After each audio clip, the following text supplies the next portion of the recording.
നമസ്കാരം. തെരഞ്ഞെടുപ്പിൻ്റെ കാലമൊക്കെ കഴിഞ്ഞു. ലോക്സഭാ തെരഞ്ഞെടുപ്പിൻ്റെ ഫലം വന്നു. അതിനുശേഷം കേന്ദ്രത്തിൽ BJP അധികാരത്തിലെത്തുകയും ചെയ്തു.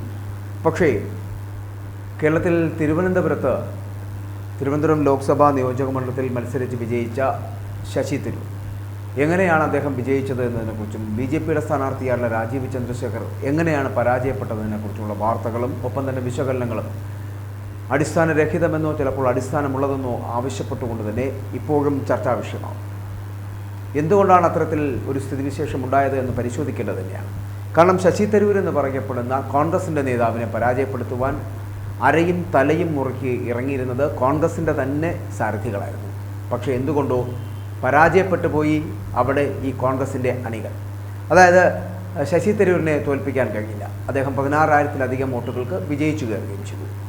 പക്ഷേ അതേസമയം BJPയുടെ സ്ഥാനാർത്ഥിയായ രാജീവ് ചന്ദ്രശേഖർ വിജയം സുനിശ്ചിതമാണ് എന്ന് വിശ്വസിച്ചിരുന്ന ഒരു വ്യക്തിയായിരുന്നു. പണം വാങ്ങി പണി നൽകിയവരാണ് BJPക്കകത്തുള്ളത് എന്ന് വലിയൊരു വിഭാഗം BJPയുടെ അണികളും ഒപ്പം തന്നെ നേതാക്കളും ഇപ്പോഴും വിശ്വസിക്കുന്നുണ്ട്. അങ്ങനെ തന്നെ അതുകൊണ്ടാണ് പരാജയം രാജീവ് ചന്ദ്രശേഖറിന് സംഭവിച്ചത് എന്ന് വിശ്വസിക്കുന്നവരാണ് അധികവും. എന്തായിരിക്കും അങ്ങനെ സംഭവിക്കാൻ കാരണം? BJP സ്ഥാനാർത്ഥിയായുള്ള രാജീവ് ചന്ദ്രശേഖറിനെ സ്വന്തം പാളയത്തിൽ നിന്ന് തന്നെ കാലുവാരി എന്ന് തന്നെയാണ് ഇപ്പോൾ സോഷ്യൽ മീഡിയയിലൊക്കെ വലിയ പ്രചരണമൊക്കെ നടക്കുന്നത്. രാജീവ് ചന്ദ്രശേഖറിൻ്റെ കോടിക്കണക്കിന് രൂപ വാങ്ങി അദ്ദേഹത്തെ ചിലർ പിന്നിൽ നിന്നും കുത്തുകയായിരുന്നു. ഇതുമായി ബന്ധപ്പെട്ടിട്ടൊക്കെ ചില BJP നേതാക്കൾക്കെതിരെയൊക്കെ BJPയുടെ ദേശീയ നേതൃത്വത്തിൽ നിന്നൊക്കെ ഇപ്പോൾ പരാതിയൊക്കെ നൽകിക്കഴിഞ്ഞു. നൽകിയ പരാതിയും ഇപ്പോൾ സോഷ്യൽ മീഡിയയിൽ പ്രചരിച്ചുകൊണ്ടേയിരിക്കുകയാണ്. ശശി തരൂരുമായി 16,077 വോട്ടുകൾക്കാണ് രാജീവ് ചന്ദ്രശേഖർ പരാജയപ്പെടുന്നത്. വോട്ടെണ്ണലിൽ പകുതി സമയവും ലീഡ് നിലനിർത്തിയത് ആരെന്ന് ചോദിച്ചാൽ രാജീവ് ചന്ദ്രശേഖർ പിന്നീട് പിന്നിലാവുകയായിരുന്നു. ലീഡ് 15,000-ന് മുകളിൽ വരികയും ചെയ്തിരുന്നു. അതായത് കപ്പിനും ചുണ്ടിനും ഇടയിലായിരുന്നു ഈ BJPക്ക് തിരുവനന്തപുരം ലോക്സഭാ നിയോജകമണ്ഡലം നഷ്ടപ്പെടുന്നത് എന്നുള്ളതാണ്. ഇപ്പോൾ തിരുവനന്തപുരത്ത് രാജീവ് ചന്ദ്രശേഖരെ കാലുവാരിയ വാർത്തകൾ പ്രചരിക്കുമ്പോൾ അല്ലെങ്കിൽ അത്തരത്തിലുള്ള വാർത്തകൾ വരുമ്പോൾ തന്നെ ഇത് പ്രവർത്തകർക്കും കീഴ്ഘടകങ്ങളിലും വലിയ ചർച്ചയാകുന്നു. തലസ്ഥാനത്ത് BJP പ്രവർത്തകർക്കിടയിലെ പരസ്യമായ വലിയ ചർച്ച തന്നെ രാജീവ് ചന്ദ്രശേഖറിൻ്റെ പരാജയമാണ്. ഇലക്ഷനിൽ BJPയുടെ ആവശ്യത്തിന് എത്ര പണം ചോദിച്ചാലും രാജീവ് ചന്ദ്രശേഖർ നൽകിയിരുന്നു എന്നുള്ളതാണ് വസ്തുത. അതായത് തൻ്റെ തിരുവനന്തപുരം സീറ്റിൽ കൂടാതെ കേരളത്തിലെ മറ്റ് സീറ്റുകളിലും അദ്ദേഹം സാമ്പത്തികമായിട്ടുള്ള സഹായം കൈ അയച്ച് നൽകുകയും ചെയ്തു.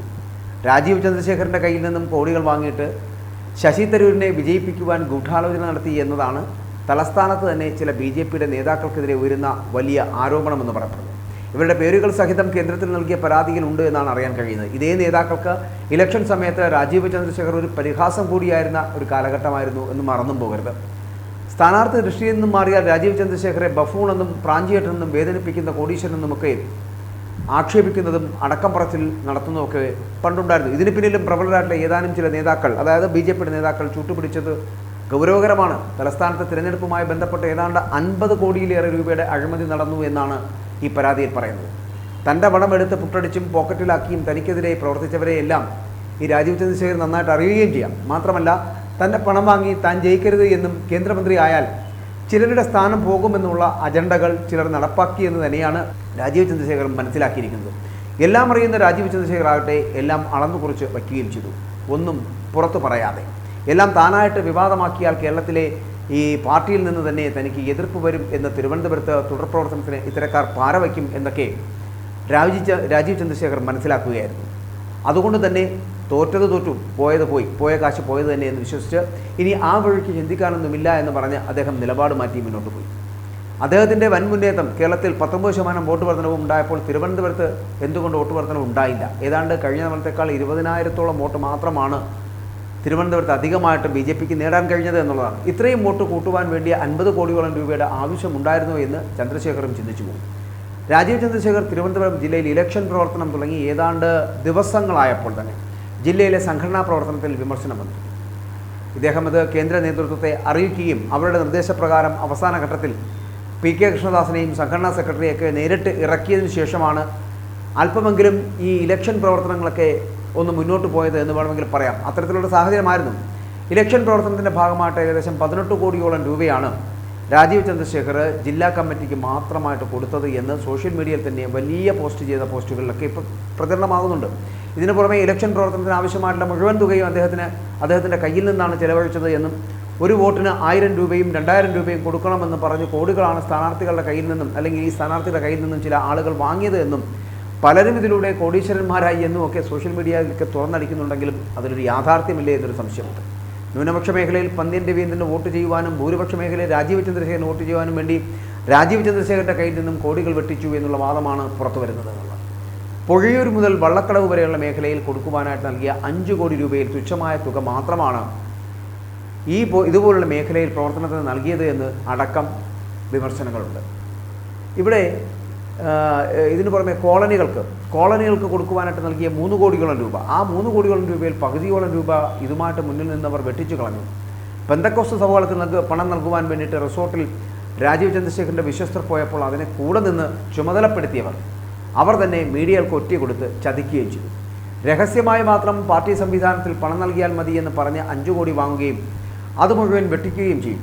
100ഓളം വോട്ടിനു വേണ്ടി തിരുവനന്തപുരം ജില്ലയിലെ, അതായത് ഗുണ്ടുകാട് ഉള്ള ഗുണ്ടാ നേതാവിൻ്റെ കയ്യിൽ തീരദേശ മേഖലയിൽ കൊടുക്കുവാൻ എന്ന പേരിൽ 50 ലക്ഷം രൂപയാണ് വാങ്ങിയതെന്നാണ് പറയപ്പെടുന്നത്.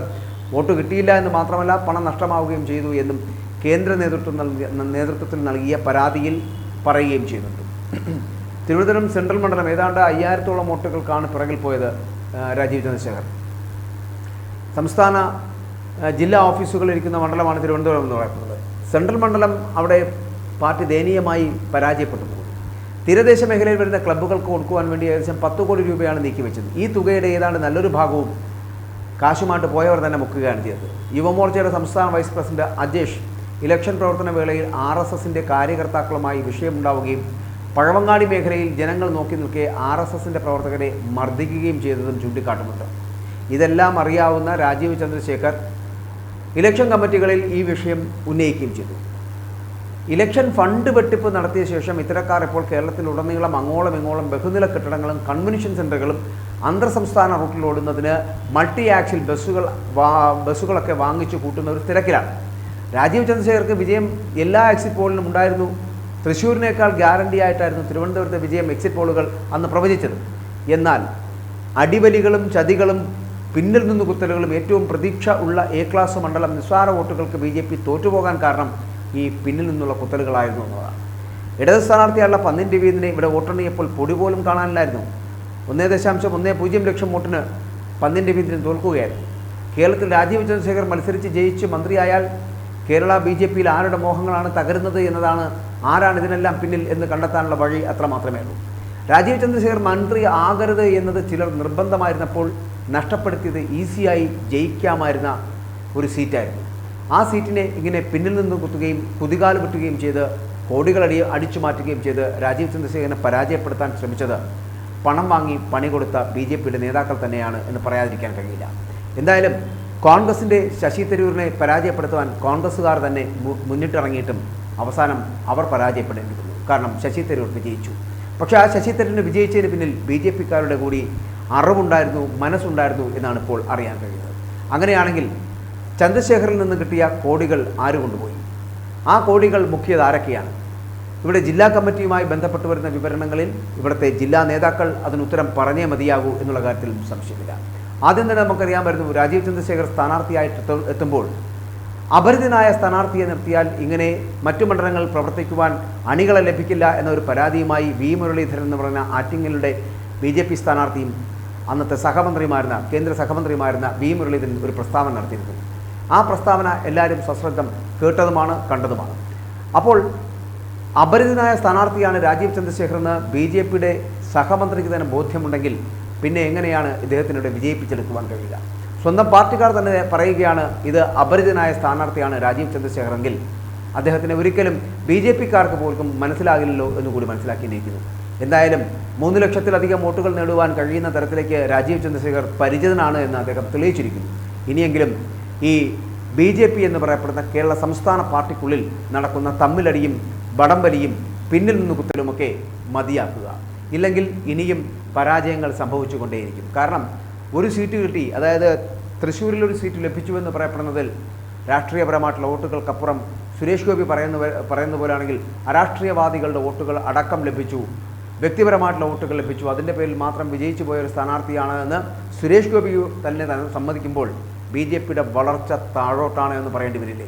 അതുകൊണ്ട് വളരാൻ ലഭിക്കുന്ന സാധ്യതകൾ മാത്രമല്ല, കേരളത്തിൽ ഏകദേശം 19%-ലധികം വോട്ട് ഷെയർ കൂടുതലായി ലഭിച്ച ഒരു സാഹചര്യത്തിലാണ് 20,000-ൽ പോലും വോട്ടുകൾ ഇവിടെ നേടിയെടുക്കുവാൻ കഴിഞ്ഞില്ല, തിരുവനന്തപുരത്ത് നേടിയെടുക്കാൻ കഴിഞ്ഞില്ല എന്ന് പറഞ്ഞാൽ അതിൻ്റെ കുറവ് ഇവിടുത്തെ BJPയുടെ വളരെ വലിയ നേതാക്കളെന്ന് നടിച്ചു നടക്കുന്നവർക്ക് തന്നെയാണ് എന്ന് പറയാതിരിക്കാൻ കഴിയില്ല.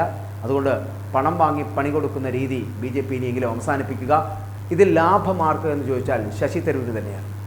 പക്ഷേ നഷ്ടമാർക്ക് എന്ന് ചോദിച്ചാൽ ചിലപ്പോൾ കരയുന്ന കുറേ കോൺഗ്രസ്സുകാരും ചിരിക്കുന്ന കുറേ BJPക്കാരും ഉണ്ടാകും എന്ന് മാത്രമേ നമുക്ക് പറയാൻ കഴിയൂ.